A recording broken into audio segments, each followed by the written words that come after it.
I decided to give up on my girlfriend. I wasn't going to marry her anymore. I didn't care who she married in the future. To me, she was just someone else's wife, someone I could use for my own pleasure. Forget being gentle, it was my turn to take control. It was all because of her very close male colleague, Ethan Miller. Just because he had helped her when she first started her job, she felt an immense debt of gratitude. Whenever Ethan asked for help, she could never refuse. But once I saw things clearly, she panicked, agreeing to my every demand. In the end, under pressure from her parents and with my explicit refusal to marry her, she tearfully married Ethan Miller. Well, how the tables have turned. Now it's my turn to ask your wife for help, isn't it? You manipulative prick, give him a taste of his own medicine. Yeah, that felt good. Babe, I have to work late tonight, might be back a little later. You eat without me, okay? That was the last text Willow Hayes sent me. I stared at the messaging app, my heart completely still. I almost wanted to laugh. How many times had she used the same excuse? Wasn't she tired of it? On a whim, I opened my social media feed. After a few refreshes, a new post jumped out at me. It was from Ethan. He'd posted a photo. In it, Willow was wearing an apron. Her profile to the camera, she worked in his open-plan kitchen. The warm lighting created a very cozy atmosphere. The caption was the real kicker, my virtuous Vivi is working so hard. I can only repay your life-saving kindness by offering myself to you, Doge Faceheart. It was posted 2 hours ago. 0 likes, 0 comments. Not his style at all. Damn it, that bastard had probably made it visible only to me again. A wave of fury shot straight to my head. My fists clenched instantly. The same old trick, a provocation disguised as carelessness, but aimed directly at me. I could almost picture Ethan's smug, punchable face as he posted it, waiting for me to lose my temper, waiting for me to start a fight with Willow. Then he would play the innocent victim. What? I was just joking around, thanking Vivi. Why is he angry again? See, Willow, he doesn't trust you at all. Trust. You two ground that to dust a long time ago. I took a deep breath and let it out slowly. Strangely, the intense rage didn't last. It was as if a bucket of ice water had been poured over it, sizzling out and leaving only a bone-chilling clarity. Argue? What was the point? Besides making myself look like a hysterical fool, what would I get? Her apology? I was sick of hearing it. A thought emerged with unprecedented clarity. This woman was a lost cause. At least not as a wife. A line I'd read somewhere flashed through my mind.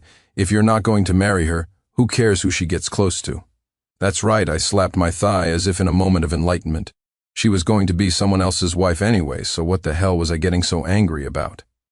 But all the feelings I'd invested, the emotional energy I'd wasted, the internal damage I'd suffered, I couldn't just let all that go, could I? I had to collect some interest, right? With that thought, everything became clear. My mindset instantly switched from angry, suffocated boyfriend to a creditor ready to collect on a bad loan. I calmly took a screenshot, saving the evidence. I even took my time to admire Willow's profile in the picture. She had a nice slim waist. Around 10 that night, Willow dragged her work-weary body home. "You're back? Must have been a tough night at work," I said from the couch, not looking up from my phone. "Yeah, I'm exhausted," she grumbled habitually as she changed her shoes, her voice tinged with guilt. "Is that so?" I put down my phone, pulled up the screenshot, and turned the screen towards her. "Working late at Ethan's place? So what was the project? Unclogging his drain or fixing his computer? Something worthy of a social media commendation?" The color drained from Willow's face. Her eyes widened as she leaned in to look at the screen, her lips trembling slightly. "No, let me explain. His pipe really did burst. It was leaking everywhere, almost flooding the apartment below. He couldn't handle it alone, so he called me in a panic. I just thought I'd go help for a bit and come right back. I didn't tell you the truth because I was afraid you'd get the wrong idea," she stammered, flustered, her eyes filled with panic and that familiar look of guilt.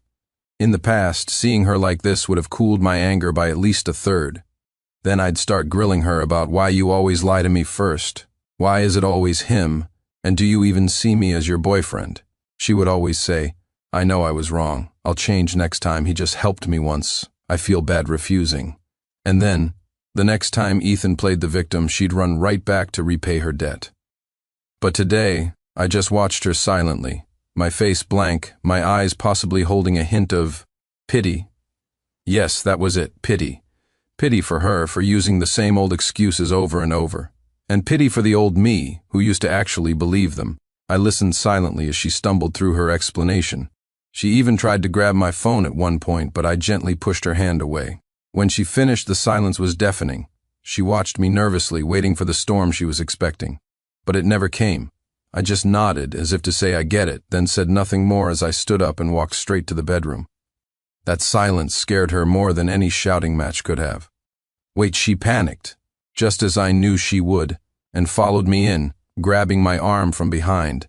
Don't be mad, I know I was wrong, I really know I was wrong. Next time he needs anything, I'll tell you first, we can talk about it, okay? Please don't ignore me. Her voice was choked with tears. She was genuinely scared. I turned around and looked at her red-rimmed eyes.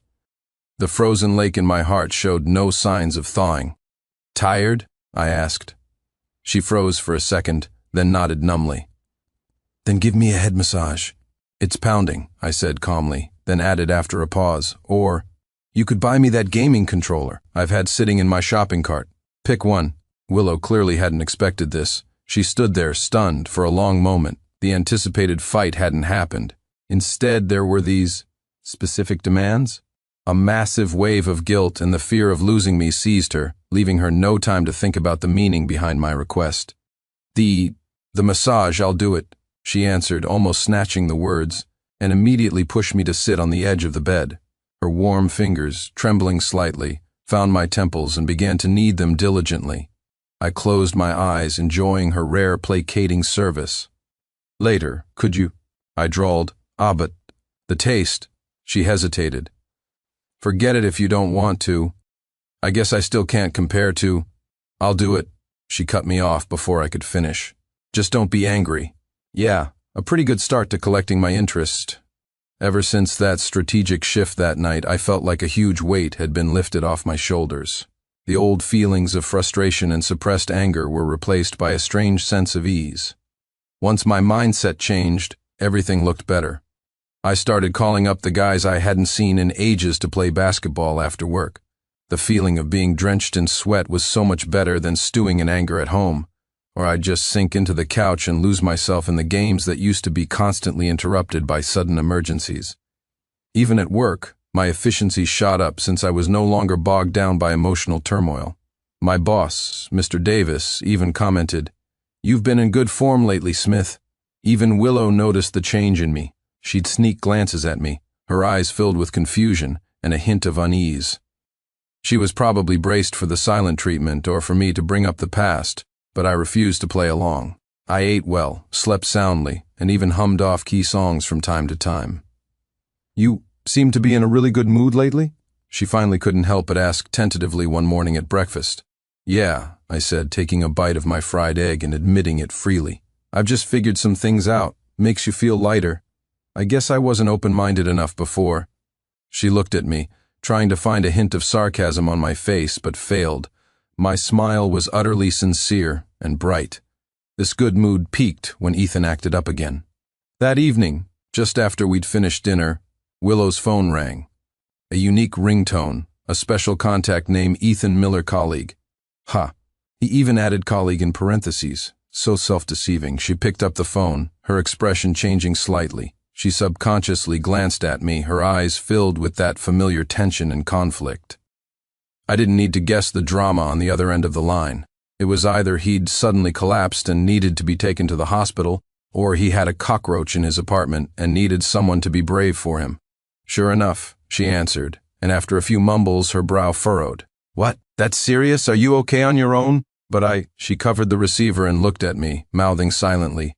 "He's sick, sounds really bad, he's all alone." In the past, my face would have turned black as coal and the atmosphere would have dropped to freezing. But today, I just raised an eyebrow and gave a magnanimous wave, my voice just loud enough for the person on the other end to hear. "Go on, go. If it's serious, you shouldn't delay. The man needs help, you should go check on him, take him to the hospital if you need to." I even added, thoughtfully, "Want me to go with you? An extra pair of hands is always good." Willow was completely stunned, standing there frozen with the phone in her hand. Ethan on the other end was probably just as shocked. She likely thought I was being sarcastic and nervously scanned my face. but all she found was sincere and amused concern. "No, that's okay," she said hurriedly into the phone. "Wait a minute, I'll be right over." After hanging up, she just stood there, a bit lost. I'll just go check on him and come right back. It should be quick," she promised, lacking confidence. "No problem, no rush. Take good care of the patient," I said with a wide smile. "Call me anytime if you need help." She left with a head full of questions and an even greater sense of unease. The moment the door closed, I grabbed my phone. "All right, guys, get online. Daddy's free tonight, ready to carry you all to victory." If it weren't for Ethan's call, I wouldn't have had an excuse to dodge my mom's video check-in. "Thanks, bro." I was in the middle of a great game when a notification popped up. Ethan again. A social media post this time. A photo taken from the perspective of someone lying in bed. In the blurry background, you could see the figure of a woman bustling about. I recognized the apron. The caption read, "True feelings are revealed in sickness. Thank God you're here, weak emoji." I almost laughed out loud. "Dude, is that all you've got? Besides posting on social media to provoke me, can't you come up with something new?" I didn't even bother to open the picture, just swiped away the notification and continued my quest for a pentakill. It was nearly midnight when Willow returned, her face etched with genuine exhaustion. She opened the door quietly and saw the living room light was still on and I was still gaming. She visibly relaxed, but then the guilt washed over her again. "How is he?" I asked without turning, my eyes fixed on the screen. "Oh, just acute gastroenteritis and a fever. He's taken his medicine and is asleep now," she answered cautiously, standing behind me. "Oh, good, as long as he's okay." I finished the game, put down my controller, and finally turned to look at her. "You must be tired too. Get some rest." No questions, no cold shoulder, not even a hint of anger, just concern. This was completely beyond her expectations. The defenses and explanations she'd been building up on her way home to counter my anger were suddenly useless. The feeling of punching the air only made her more flustered. An overwhelming wave of guilt washed over her. "I'm sorry." Her voice trembled as she came over and hugged me from behind. "I broke my promise again. Don't be mad, I don't know what to do." I patted her hand. "I told you it's fine. It's good to be helpful." She hugged me tighter, as if I would disappear if she let go. "Is there anything you want me to do? As long as you're not angry, I'll do anything." She looked up, her eyes wet, filled with the desperation of someone trying to make amends at any cost. "Oh, the interest is delivering itself to my doorstep?" I stroked my chin, pretending to think. In the past, she'd get all shy and call me improper if I even asked her to wear slightly sexier underwear. I saw something online the other day. That master thing sounds interesting." I tried to make my tone sound like I was just curious. "Why don't you try saying it?" Willow's face turned scarlet in an instant, even the tips of her ears blushing pink. Her eyes darted away, and her lips moved, but no sound came out. She seemed to be having an intense internal struggle, but in the end, guilt and fear overwhelmed her shame. In a tiny voice, barely squeezed from her throat, she whispered 2 words, "Master." It was as quiet as a mosquito's buzz, but she said it. A nasty little part of me felt immensely satisfied. "Awesome. Good girl," I said, smiling as I ruffled her hair. "Go run a bath for me. I'm tired, I want to soak." As if granted a pardon, yet with a strange new shyness, she scurried into the bathroom. I watched her go, a cold sneer on my lips. "Ethan, oh Ethan, you go to all the trouble of faking an illness, and all you get is a worn-out to the bone-tired maid. And me? I get to stay home, play games, and get called master. So who came out on top in this round?" Just then my phone lit up again. "It was Ethan." "What did you say to her?" She was in a hurry to leave just now, seemed a bit off. Reading the message, I could almost picture him lying in bed, fuming and utterly baffled. I slowly typed my reply. "Nothing much, just told her to take good care of you." Smiley face sent. Imagining his likely reaction, I hummed a happy tune and walked towards the bathroom. The water was just the right temperature. The feeling of collecting interest wasn't bad at all.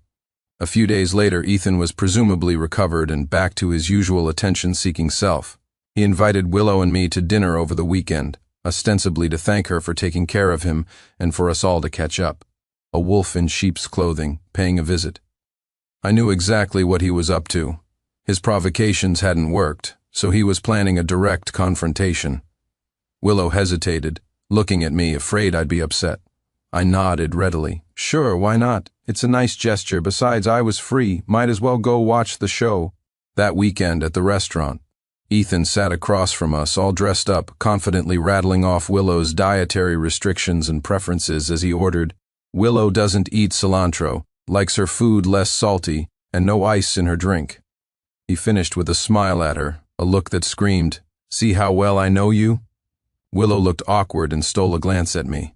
I took a sip of tea and said to Willow with a smile, "You've got a great buddy there. He's even more thoughtful than I am. No wonder you go to him for everything."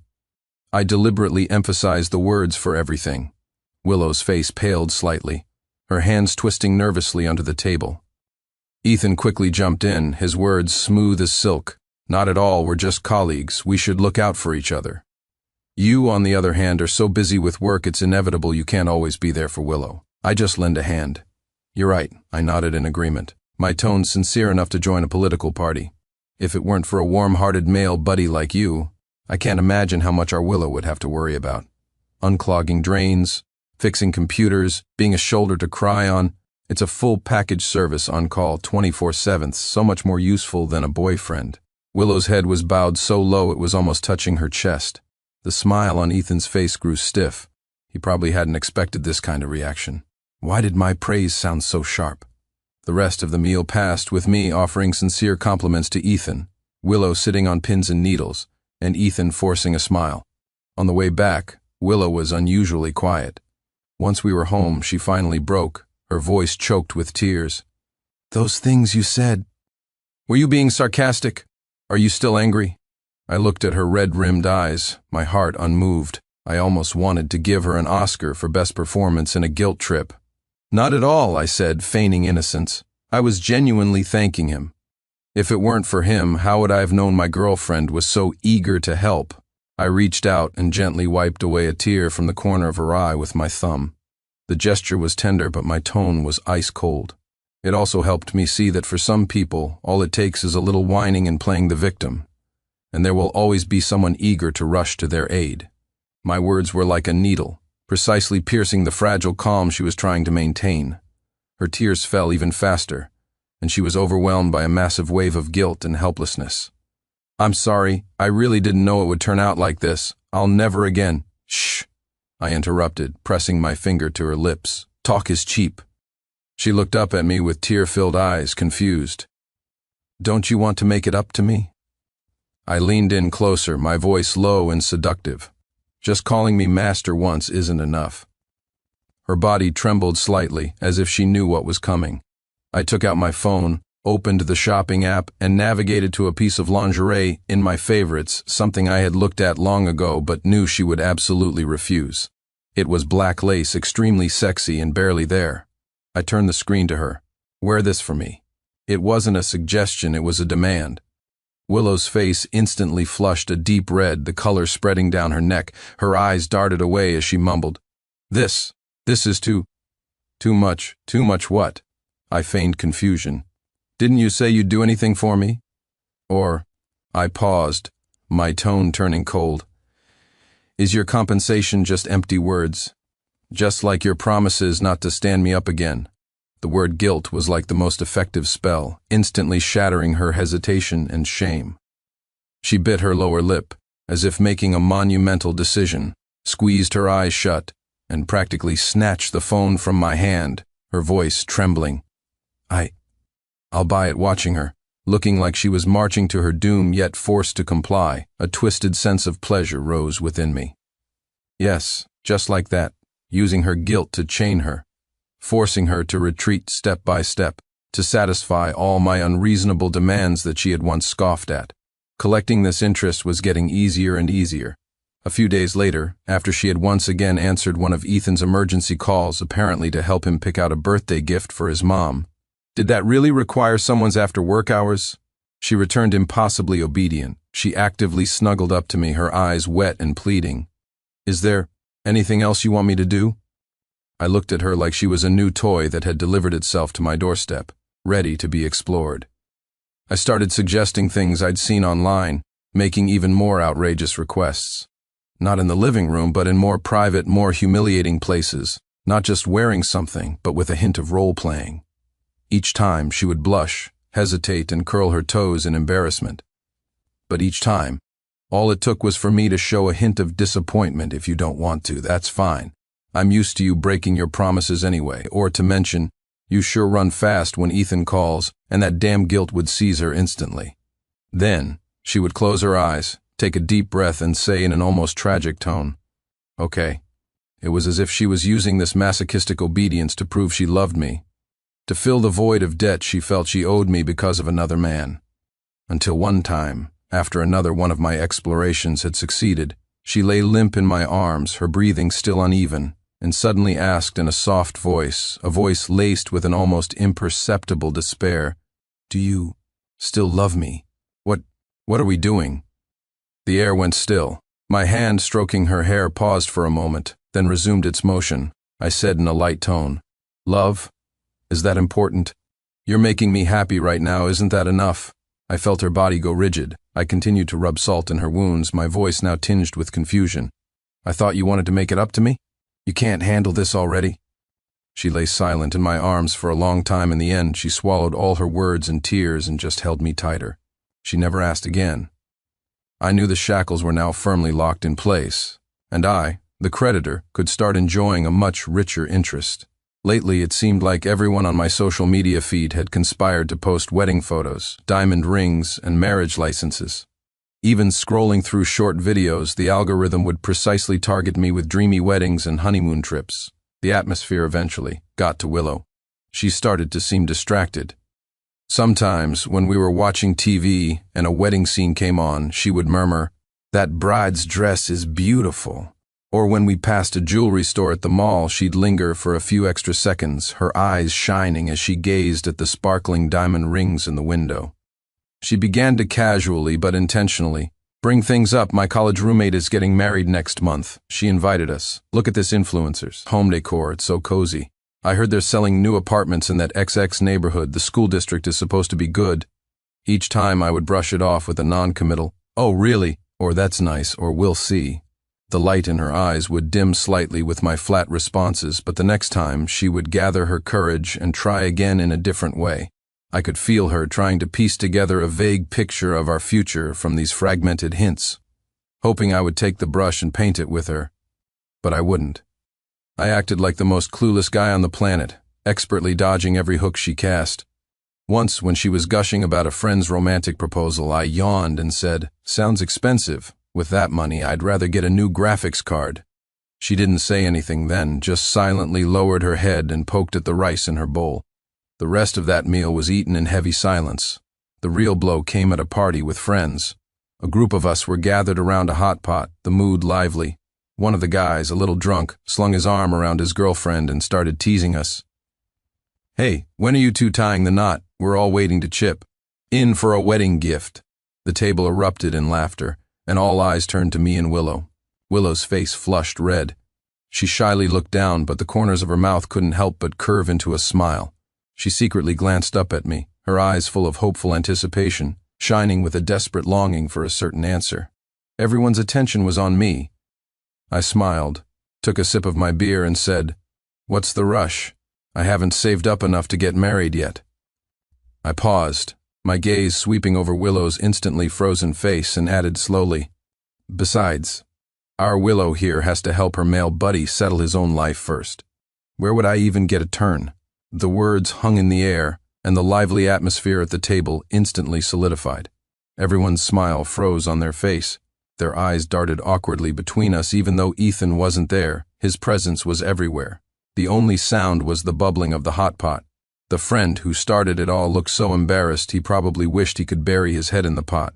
The color drained from Willow's face, turning a ghastly white. She snapped her head up to look at me, her eyes filled with disbelief, shock, and hurt. The light that had been sparkling in them just moments before shattered completely. She opened her mouth to say something, but no words came out. Her eyes just quickly reddened. The second half of that hot pot dinner was incredibly tense. Willow kept her head down the entire time, barely touching her chopsticks, her shoulders trembling slightly. No one made any more jokes. Everyone just ate in silence, eager for the awkward ordeal to end. Back home, the moment the door closed, Willow, who had been silent the whole way, suddenly exploded. As if all her strength had been drained, she leaned against the door, and tears burst forth like a dam breaking. Her voice was shattered, laced with hysterical despair. "Do we even have a future? Do you just not want to marry me at all?" she sobbed, her whole body shaking as if trying to cry out all her grievances and anxieties. I watched her break down with an unnerving calm, even a touch of coldness. I waited for her sobs to subside a little before I spoke, my voice quiet but as sharp as a knife, stabbing her where it hurt the most. "You want the truth?" She lifted her tear-streaked face to look at me. "From the moment you started standing me up for Ethan, time and time again, and even after we fought about it countless times, you still didn't change a thing," I said, each word clear and cruel. "That's when I stopped thinking about marrying you." She gasped, as if someone had her by the throat. "Do you really think?" I took a step closer, looking directly into her eyes, which had turned instantly gray. "That I could trust that after we got married you wouldn't just leave, or even a potential child in the middle of the night because he had another emergency call and run off to help him?" That line was brutal. It was a sledgehammer blow that completely shattered all her fantasies and expectations. Willow's expression went blank for a second, then was consumed by immense pain and despair. As if all her energy had been sucked out, she slid down the door to the floor and let out a wail of agony, more shrill and hopeless than ever before. She understood. Some cracks, once they form, can never be repaired. Some trust, once it's broken, can never be rebuilt. She cried for a long, long time, her sobs tearing through her. I just stood there, watching her calmly, even offering her a box of tissues. Then, in a moment when her crying had quieted, I delivered the final blow with an almost cruel composure. "See, it's always like this. Whenever there's a problem you can't solve, all you do is cry. And then what? You do it again next time." Her sobs stopped abruptly. All that was left were suppressed, broken whimpers echoing in the empty entryway, filled with an endless despair. She finally, completely understood. There was no future for us anymore. After that devastating breakdown, the atmosphere at home dropped to absolute zero. Willow became very quiet, as if her soul had been removed. She still cooked and cleaned, and she still complied with my interest demands.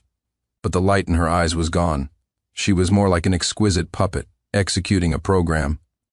She no longer probed about the future or mentioned anything about later. The dead silence of her despair was so thick even I found it suffocating. But the silence was soon broken by her mother's phone calls. They became noticeably more frequent, and 8 out of 10 times, Willow's eyes would be red after she hung up, her mood even lower. I didn't need to eavesdrop to guess what was being said. Her mom must have sensed something was wrong with her daughter. Plus, that warm-hearted Ethan would never miss an opportunity to score points. He had probably unintentionally dropped hints to her parents, things like, "Willow seems a bit down with her boyfriend lately," or, "I've been worried, she seems so unhappy." One weekend, Willow went to her parents' house. When she came back, her hands were full of bags of fruits and vegetables, but her face was grim. "From Mom," she said, placing the items in the kitchen, her voice flat. "She asked about us again." "Oh," I said without looking up from my game.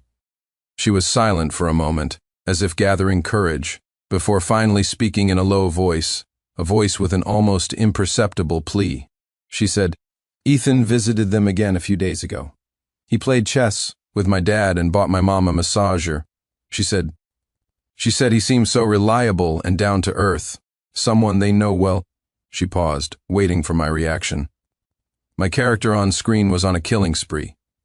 I replied casually, "Yeah, Ethan really knows how to get on people's good side. Good for him." That clearly wasn't the response she wanted. She took a deep breath, her voice growing more urgent, laced with the panic of someone cornered. They seem to think that he's a better fit for me. They even said they want to arrange..." "Arrange what?" "Dinner." I finished my game and turned around to face her, looking at her with amusement. "Go. It's a nice gesture, and your parents approve. Don't disappoint them." I even smiled. "Ethan's a great guy. You're old classmates and good friends. You know each other inside and out. He's so warm-hearted. He'll definitely take great care of your parents in the future. You two are a good match, a good match." Those 3 words pierced her heart. The last trace of color drained from her face. She looked at me, and the final faint spark of hope in her eyes, the hope that I would argue, that I would stop this. that I would show even a tiny bit of jealousy was completely extinguished. All that remained were the cold, dead ashes of despair. She opened her mouth, as if to scream, to object, to ask me if I even had a heart, but in the end she said nothing. She just gave me one last, deep look, an expression so complex it made me uncomfortable for a second. Then she turned silently, walked into the bedroom, and closed the door. After that day, she never mentioned her family to me again, but I could feel the invisible pressure tightening around her. She started going home more often, and each time she returned she was a little more silent. When her phone rang, she would instinctively frown before taking the call on the balcony. Ethan's social media, on the other hand, had gone quiet. He was probably busy with his offline charm offensive, playing the part of the perfectly filial son-in-law to be. Until one evening she came back very late, a faint smell of alcohol on her. She didn't turn on the lights, just stood in the darkness of the entryway, looking at me.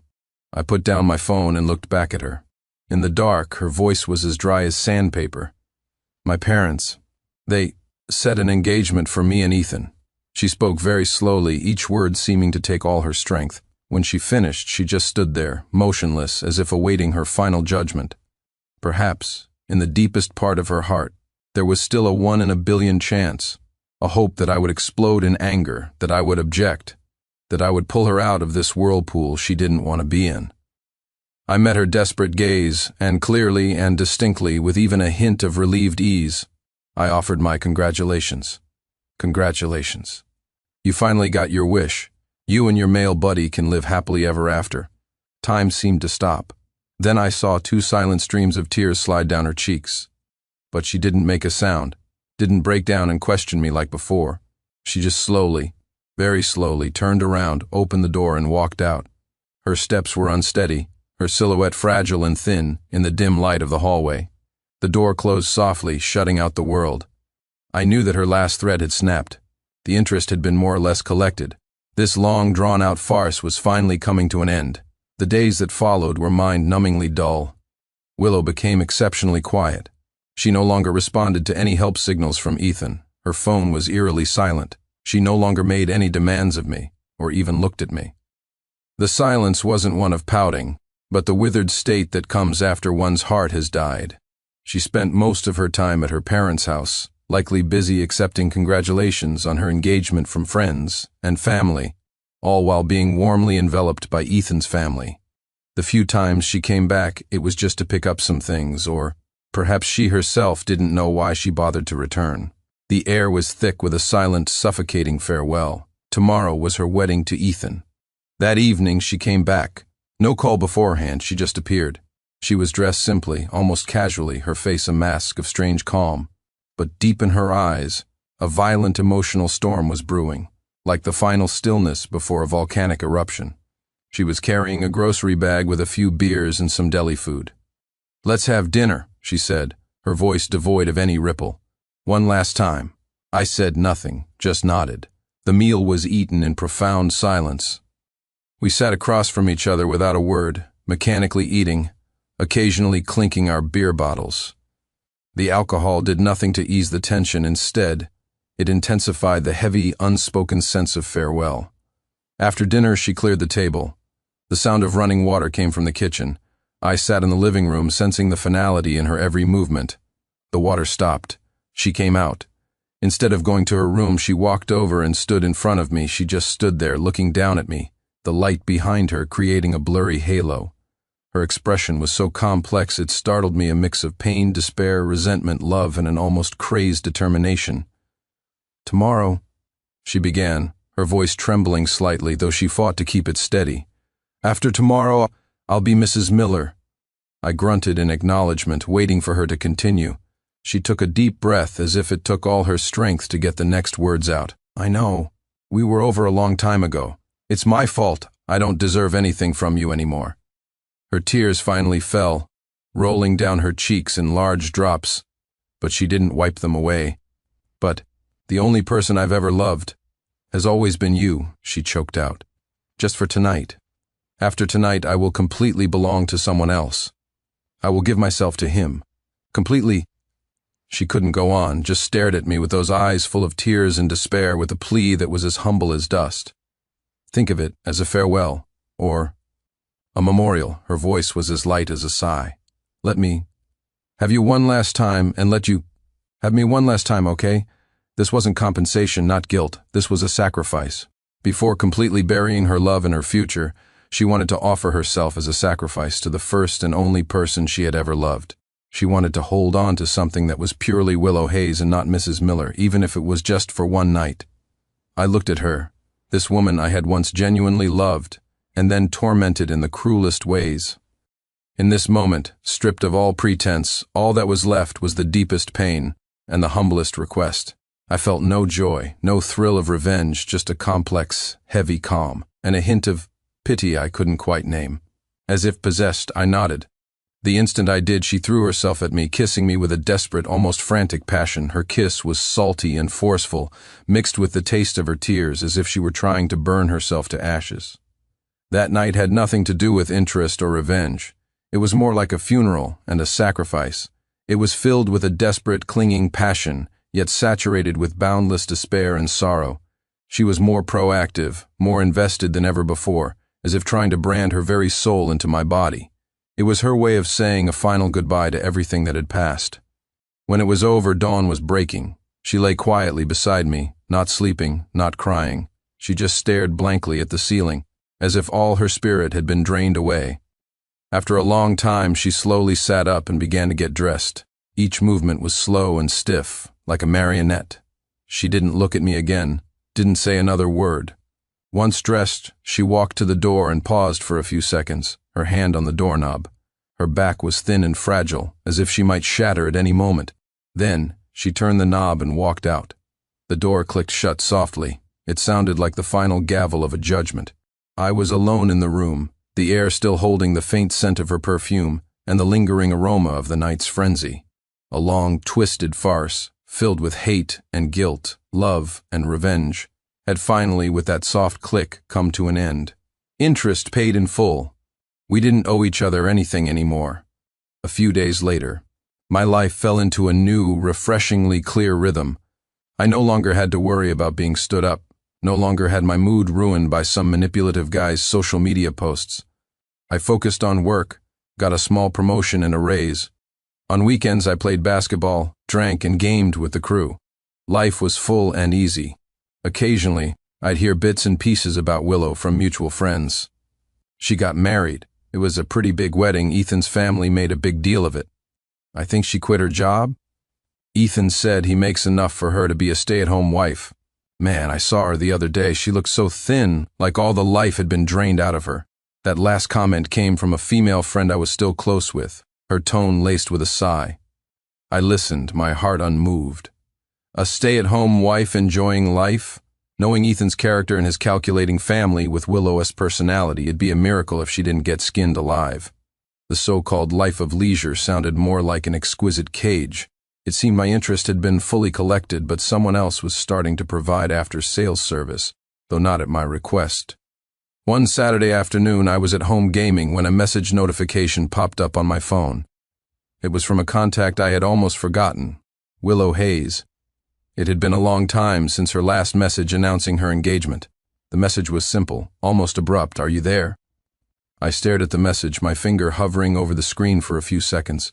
The first time she'd contacted me since the wedding?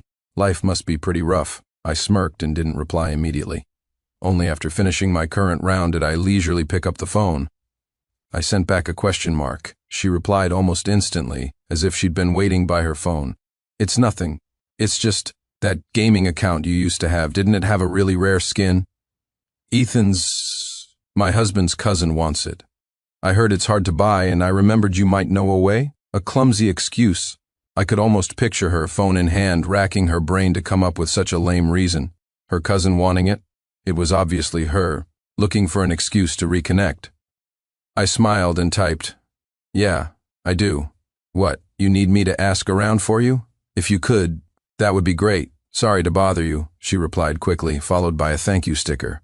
"No bother, happy to help," I replied magnanimously. "But my contact is overseas right now, time difference and all. I'll get in touch with him later." Okay, thank you so much." She sent several thank yous in a row. The conversation should have ended there, but I didn't let it. A few minutes later, I sent another message, by the way, since I have you here. I think my computer has a virus, keeps getting pop-ups, it's driving me crazy. I remember you reinstalled Ethan's system once, you were pretty good at it. Got any simple antivirus software to recommend? Or maybe you could help me out remotely? I had thrown a problem that a simple search could solve right back at her. The other end was silent for a minute or two. Then, okay, I can try. No guarantees I can fix it. See? Even married, even to the very man she used to ditch me for, that deep-seated guilt and need to compensate still worked on me.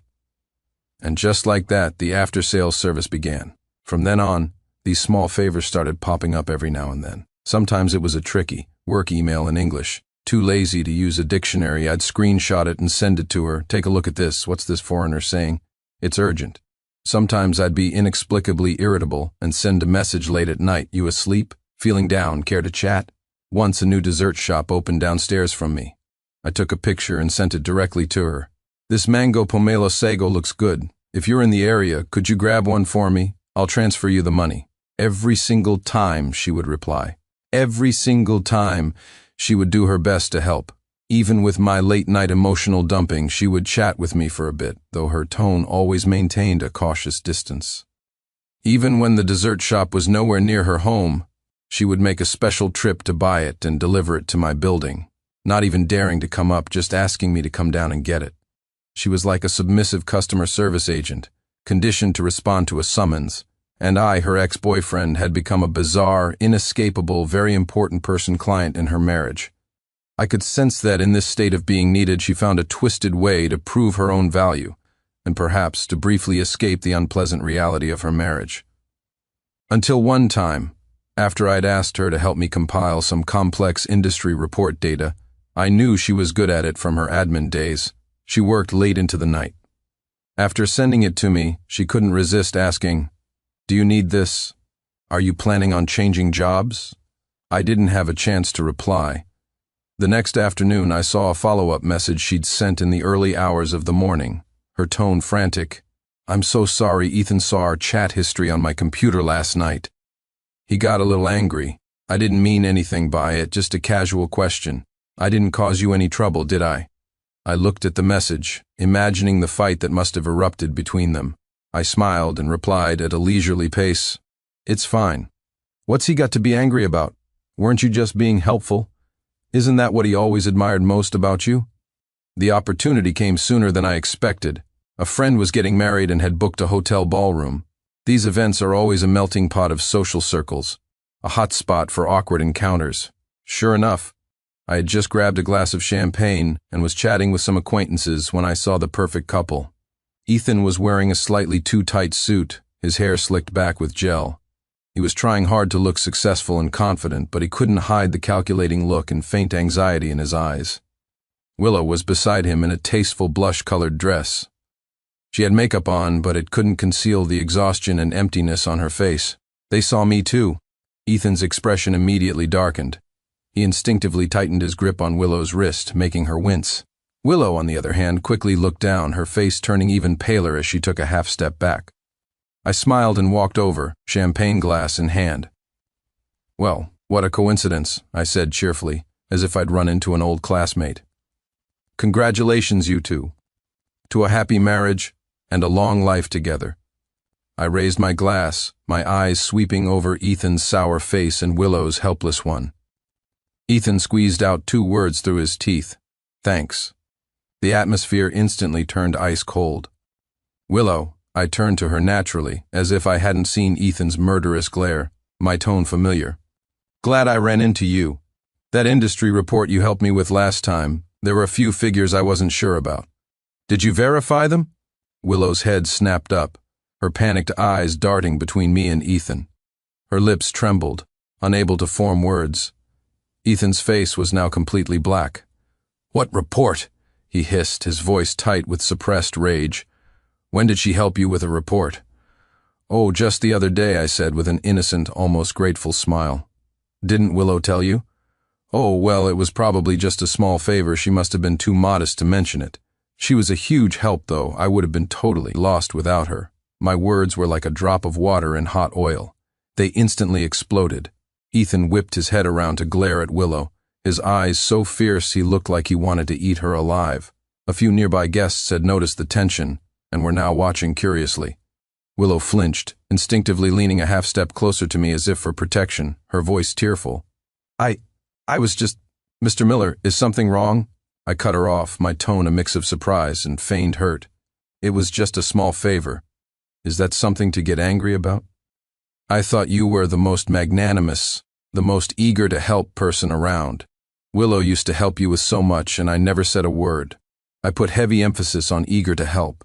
Every syllable was like a slap across Ethan's face. It was a devastatingly personal attack. Ethan was shaking with anger, a vein throbbing in his forehead. He pointed a finger at my nose, but held back from shouting due to the public setting. Don't you push it too far, you son of a bitch, me? Pushing it? I laughed, my voice low but clear enough for the eavesdroppers to hear. I was just thanking your esteemed wife for her warm-heartedness. What? Now that she's married, she can't even help out an old friend? Mr. Miller, isn't your need for control a little... extreme? I turned to the pale, trembling Willow, my tone becoming considerate and resigned. It seems your husband is not pleased. Never mind then, I'll be sure not to trouble you in the future to avoid any misunderstandings. With that, I sighed, shook my head as if to say no good deed goes unpunished, raised my glass to the onlookers, and walked away with a flourish. I left Ethan standing there, his face ashen, unable to erupt in front of everyone. All he could do was glare daggers at Willow, hissing questions at her through clenched teeth. Willow kept her head down, her shoulders shaking violently as tears streamed down her face. Against the festive backdrop, she looked both pathetic and ridiculous. I went to the buffet table and picked up a small piece of cake, feeling as refreshed as if I'd just had an ice-cold soda on a scorching summer day. One of the guys came over and whispered, "Damn, what was that all about?" Ethan looked like he was about to explode. I took a bite of the cake. The cream was sweet but not cloying. It was nothing, I shrugged, my voice light. Just suddenly realized that the things I used to think were insurmountable are actually nothing at all. Yeah, if you're not going to marry her, who cares who she gets close to? I added slowly, my gaze drifting over to the loving couple still arguing in the distance, a smirk playing on my lips. But from the looks of it, she still seems to listen to me more. Collecting this, long overdue interest, was so damn worth it. As for how they'd fight when they got home, or where their cesspool of a marriage would end up, not my damn problem. I hummed an off-key tune and melted back into the noisy crowd. The sky had cleared, the rain had stopped, and I felt like I was back on top of my game. The little drama at the wedding reception was like a stone tossed into a stagnant pond, and the ripples lasted far longer than I'd imagined. The very next morning, I received a long series of messages from Willow. They were filled with apologies, explanations, and a near breakdown level of helplessness. She said Ethan had started a huge fight with her when they got home, throwing things and saying horrible things, even accusing her of having an affair with me the whole time. She repeatedly insisted it was just a small favor, that she had no other intentions, and begged me not to be angry at Ethan's reaction. She apologized profusely for causing me trouble. I looked at the dense block of text on the screen, almost feeling the trembling of her fingers and the despair in her heart as she typed. Her past guilt had now become a heavy shackle in her marriage, and I, holding the key, could apparently give it a twist every now and then, just to remind her it was there. I didn't bother reading it all closely, I just replied, "It's fine. Your husband overreacted. The innocent need no defense." A single breezy sentence that completely invalidated all her emotions and struggles. What could she say to that? Admit that Ethan hadn't overreacted? That would be admitting she had ulterior motives. She went quiet for a while after that. No more messages. I was happy for the peace and quiet, and truly began to enjoy my single life. Without all that toxic drama draining my energy, I found that I was seeing the world in a better light. I was more effective at work, even having a breakthrough on a project that had been stalled for ages. The look my boss gave me practically screamed. The kid's finally got his head on straight. On weekends, I joined an amateur basketball team with the guys. We'd play a couple of games a week, and the feeling of sore muscles after a good sweat was 1,000 times better than the ache of suppressed anger. I even, at the urging of a teammate, started seeing someone new, a kindergarten teacher named Vivian Scott, who had cute canine teeth when she smiled and would genuinely cheer for me at games. Being with her was easy. No suspicion, no mind games, just simple, direct happiness. It was only then that I realized what a healthy relationship was supposed to feel like. I realized the sky could be this blue, the air this fresh. Occasionally, I'd still hear updates about Willow from that female friend. Apparently, her relationship with Ethan had hit rock bottom. They were practically strangers living in the same house. Ethan, feeling he'd lost face, had become even more controlling and critical at home, and she had grown even more silent, like a rapidly wilting flower. My friend would sigh with pity when she told me, "Gosh, why did she have to?" I would listen, my heart a calm, still lake. It was like hearing a distant, sad story about people who no longer had anything to do with me. She chose her path. She had to live with the consequences. I'm no saint. I had neither the obligation nor the interest to save her from the mess she was in. One sunny weekend afternoon, Vivian and I were just leaving a movie theater when my phone buzzed. It was a message from Willow. It was long, but the core of it could be summarized in one sentence. He won't agree to an uncontested divorce. I don't think I can take it anymore. It was followed by a long, chaotic jumble of pained and confused words. I looked at the message, then at Vivian beside me, chattering away about the movie plot, her eyes sparkling. The sunlight caught the fine hairs on her face, and she was brimming with life and vitality. I looked down, my thumb hovering over the screen for a moment. Then I deleted the message, along with the contact and all the ugly history that came with it. "What do you want to eat tonight?" I put my phone away, naturally slinging my arm over Vivian's shoulder with a smile. "Ooh, I want hot pot, the super spicy kind, you got it." Yes, the sky had cleared, the rain had stopped, and that swampy mess of a past was finally completely left behind. My new life was just beginning, and the future was bright.